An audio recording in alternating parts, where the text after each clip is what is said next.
está um pouquinho depois da traição de Jesus à sua prisão, que é exatamente isso que você perguntou. Se Deus, foi da vontade de Deus que isso acontecesse com a crucificação de Jesus, né? Aí tem um trecho lá, a vontade do Pai.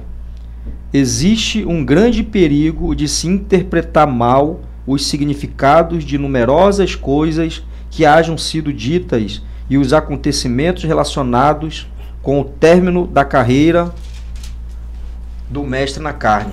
O tratamento cruel dado a Jesus pelos servos ignorantes e pelos soldados insensíveis, a conduta injusta do seu julgamento e a atitude insensível dos professos líderes religiosos não deve ser confundido com o fato de que Jesus, submetendo-se pacientemente a todo esse sofrimento e humilhação, estivesse verdadeiramente cumprindo o desejo do Pai no paraíso. De fato e de verdade, era a vontade do Pai que seu filho bebesse o cálice inteiro da experiência mortal, do nascimento à morte.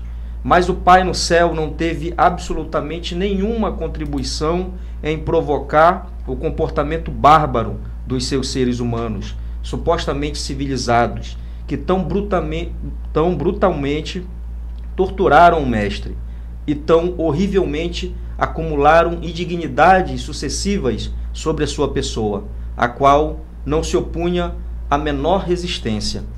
Aquelas experiências desumanas e chocantes que Jesus foi levado a suportar nas horas finais de sua vida mortal não eram, de modo algum, parte da vontade divina do Pai. Vontade esta que a natureza humana de Jesus comprometera-se de uma maneira tão triunfante a cumprir, na época da rendição final do homem a Deus, como indicado nas 3 preces em que formulou no jardim, enquanto seus apóstolos cansados entregavam-se ao sono da exaustão física. O Pai no céu desejava que o Filho outorgado terminasse a sua carreira na terra naturalmente, de maneira exata, que todos os mortais devem terminar a sua vida na terra e na carne. Os homens e mulheres comuns não podem esperar ter as últimas horas na terra, bem como o acontecimento subsequente de morrer, facilitado por uma dispensação especial. Desse modo, Jesus escolheu abandonar a sua vida na carne de maneira que estivesse de acordo com o decorrer natural dos acontecimentos, e ele escolheu recusar terminantemente a livrar-se das garras cruéis de uma perversa conspiração de acontecimentos desumanos que o arrastaram com uma certeza horrível, até uma humilhação inacreditável e uma morte ignominiosa. E cada detalhe de toda essa assombrosa manifestação de ódio e de demonstração sem precedentes de crueldade foi obra de homens maliciosos e de mortais perversos. A vontade de Deus no céu não era essa, nem os arqui-inimigos de Jesus ditaram os acontecimentos, embora eles muito tivessem feito para assegurar que os mortais impensados e perversos rejeitassem, desse modo, o Filho de sua doação de auto-outorga. O Filho na sua doação de auto-outorga. Até mesmo o Pai do pecado desviou o rosto do horror do martírio da crucificação. É aquilo que eu havia dito. Nossa. Cara, aqui trazendo a minha compreensão a respeito desse texto.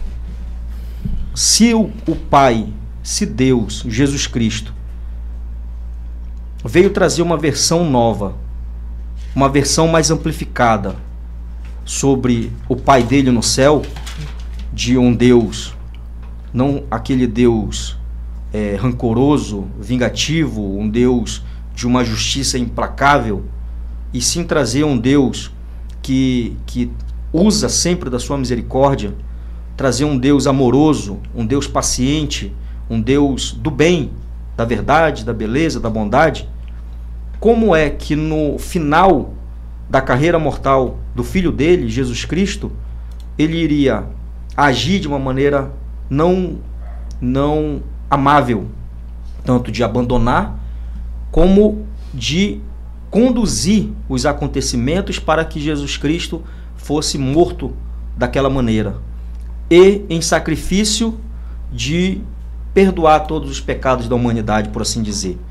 Né? Não faz sentido, nem na própria lei judaica, não faz sentido que o pai seja, digamos assim, pague pelo pecado do filho e o filho pague pelo pecado do pai. Por que que o Cristo pagaria ou viesse para pagar os nossos pecados? Né? Então, essa é uma compreensão muito mais elevada que o livro traz. Uma compreensão de que o Cristo não veio em sacrifício. O Deus superior não veio sacrificar o seu Filho para expiar, para expurgar, para perdoar os nossos pecados, os pecados da humanidade em geral. Mas sim para trazer uma visão de um Pai amoroso para que nós nos arrependêssemos dos nossos pecados e vivêssemos uma vida digna, né? Uma vida de sobrevivência natural até um dia chegar no Pai, esse Pai que a gente está falando, de amor, de verdade, de bondade, né? Então, esse texto aí a gente tem que ler, reler, sempre botar isso na nossa cabeça. E, quem sabe um dia, essa visão de sacrifício possa sair do imaginário social, que está sendo muito ensinado isso, né? E a gente tem todo o respeito, mas a gente está trazendo também uma verdade que para mim faz muito sentido. Uma verdade que para mim é muito mais bela do que o Cristo se sacrificando para perdoar meus pecados.